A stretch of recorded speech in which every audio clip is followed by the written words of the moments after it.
થરાદ તાલુકાના કાસવી ગામમાંથી કાસવી minor canal પસાર થાય છે, જેની વચ્ચે કાસવી ગામના સુરાભાઈ નગાજી પટેલના ખેતરમાં શનિવારે મધરાતે 25 ફૂટ જેટલું ગાબડું પડવા પામ્યું હતું.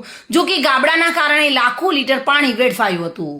ખેતરમાં જીરું, રાયડો, ઘઉંના ઊભા પાકને નુકસાન થયું હતું. બનાસકાંઠા જિલ્લાના સરહદી વિસ્તારમાં કેનાલમાં ગાબડા પડવાનો સિલસિલો યથાવત જોવા મળી રહ્યો છે, જેમાં આજે થરાદના કાસવી ગામ સીમા આવેલી માઇનોર કેનાલમાં ગાબડું પડ્યું હતું. કેનાલમાં મસ્ત મોટું ગાબડું પડતા કેનાલ નજીકમાં આવેલા ખેતરોમાં પાણી ફરી વળ્યા હતા, જેને કારણે ખેડૂતોમાં વાવણી કરેલા પાકોમાં નુકસાન થતા ખેડૂતોમાં રોષ જોવા મળ્યો હતો. જેમાં જીરું, રાયડો, ઘઉં સહિતના રવિ પાકોમાં મોટું નુકસાન થવાને કારણે ખેડૂતોનો આક્ષેપ જોવા મળ્યો હતો. Reena Parmar, today news, Gujarati.